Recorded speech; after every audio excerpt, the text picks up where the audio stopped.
Well, it's been a week, huh? It's been a couple of weeks. I heard last week that 2 weeks ago, one of our bishops went out to lunch, had a couple drinks, was driving to I think an installation somewhere, and killed somebody who was running. Bishop was arrested and charged with vehicular homicide. So our church was hurting, and a family in Wisconsin is hurting. I thought that was bad. And then Monday, bombings in Boston. And then the explosion in West, and the earthquake in China. There was an avalanche yesterday in Colorado that killed 5 snowboarders. It's been a long, rough week, and I don't know about you, but I'm pretty tired of bad news. And I'm pretty tired of bickering. You go on Facebook and you hear people say, you know, the federal government is now going to make fertilizer illegal. You know, it's like, really? But I think I'm just kind of tired. It's just kind of been a long couple weeks, especially this past week.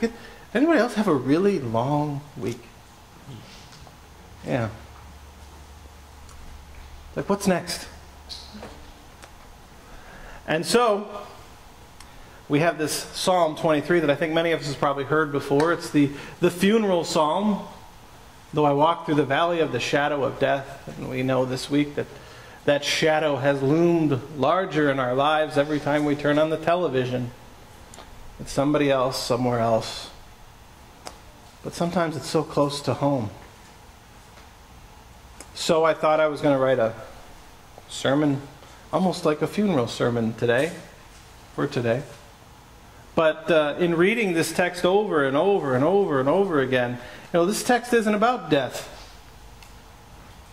It's really not. It's about letting God be our shepherd.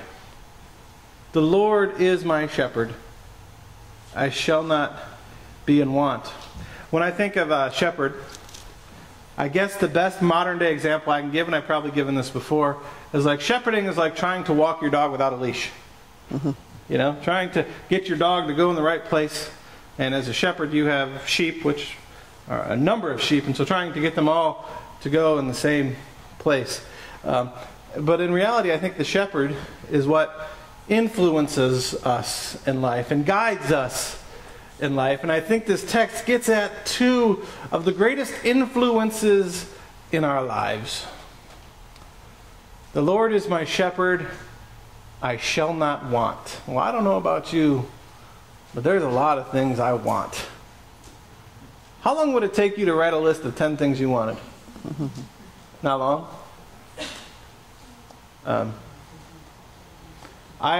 Just this week, I can go through the week and think of something I wanted every single day of the week. Last weekend, I was at home, and the Tigers were playing in Oakland, and I really wanted to watch the game. And I saw that I have MLB Extra Innings on my thing. All I have to do is subscribe to it. But, you know, I was picking up the phone and going through all that, and I thought, you know, it's not worth the hassle. But then I saw that the game was actually on, and I went to the channel, and all you got to do is press OK. Michelle, can I press OK? To what? OK. So I have it now for the year. And while I'm watching the game, I thought, you know, I want a Tigers jersey. So that when I go watch them beat the Rangers next month, I can wear my Tigers jersey. I said, Michelle, I got a Tigers jersey. And then Monday, it was just a day of bad news and was late at night. And, you know, I'm tired of watching bad news. So I turned on the Golf Channel. And they had this new Sky Caddy watch, where it tells you the distance to the pin, the front of the green, the back of the green. I thought, well, you could get that on a watch? I wanted it. But I didn't. I'd already pushed my luck. the next day we had Bible study at Dickey's Barbecue, and I pulled up, and there was my dream car. A Porsche 911 Turbo S convertible. And I was walking up, and I'm just staring at this car, and I'm like, wow. Well, there was a woman sitting in there, and she looked at me like, why are you staring at me? And I didn't even notice her until I go, oh, nice car.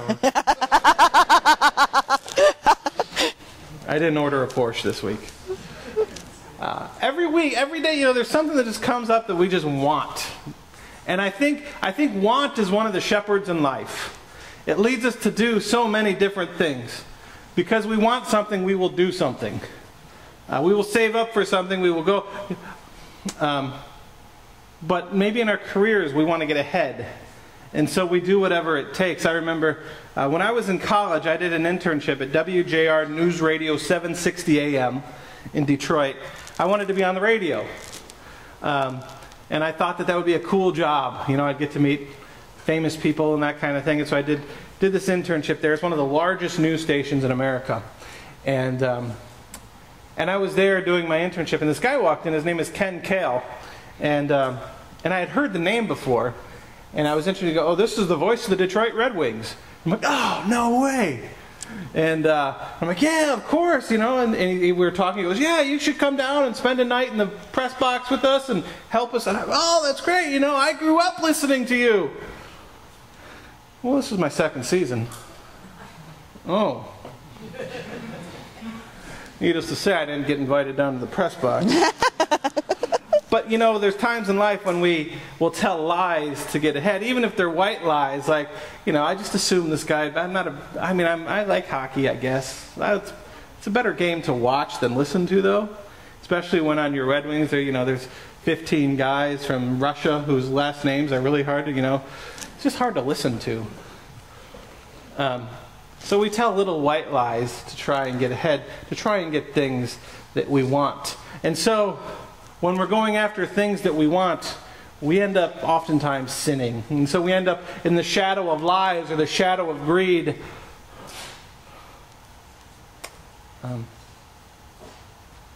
And we veer off away from Jesus, our shepherd. And we end up in places that we really don't want to be. I think wanting is something that we struggle with. It's American. We all do. It's part of life. But then, though I walk through the valley of the shadow of death, I will not fear. I think fear is another one. Fear is a big one. We do a lot of things because of fear.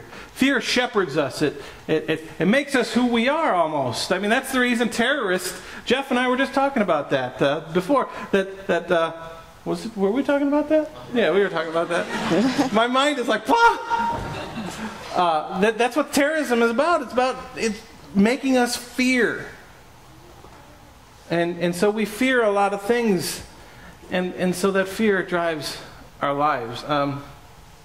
So many different examples that I can give, but I'm afraid of having a heart attack. I think most of us are probably afraid of that, but I think once you reach a certain age, it becomes more like, oh, I need to start taking this seriously. My grandfather, my dad's dad, died when he was in his early 50s from a heart-related problem. And so, now I'm working out more and I'm trying to get in better shape because I'm afraid of that. I think we can all list off things we're afraid of. But I look at 3 people here I know that have had open heart surgery. And they're all pretty skinny.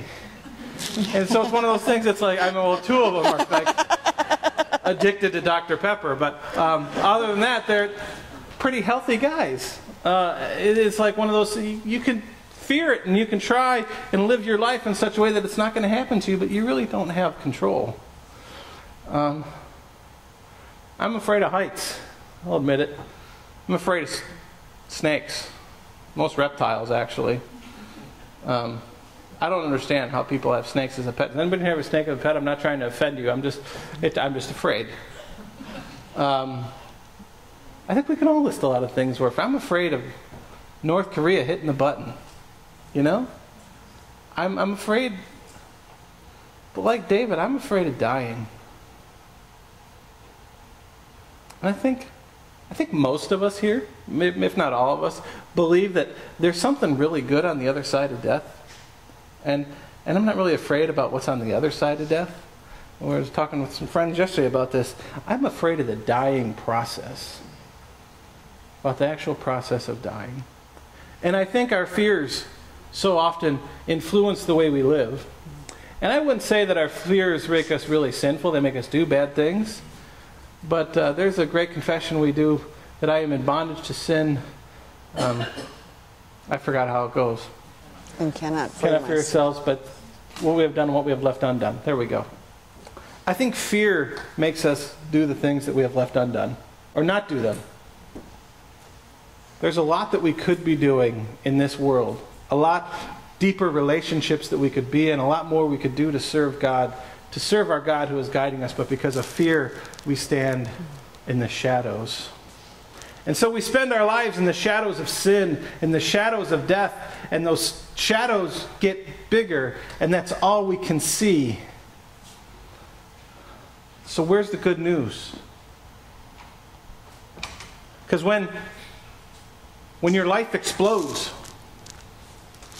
when you're stuck in an avalanche, when the terrorists are around the corner, if all you have are the things you want and the things you fear, you don't have anything. But the shadow of the cross is larger than the shadow of sin and the shadow of death.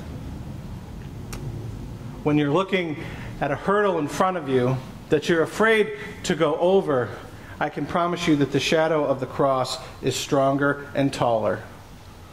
When you're standing in front of a canyon and the psalmist says, "Restore my soul," is on the other side. How do I get there? The cross is wider. And when hate and pain enter into our world and stays, I promise you God's love is stronger. And when we fill graves with innocent people, we can rejoice because the tomb is still empty. Amen.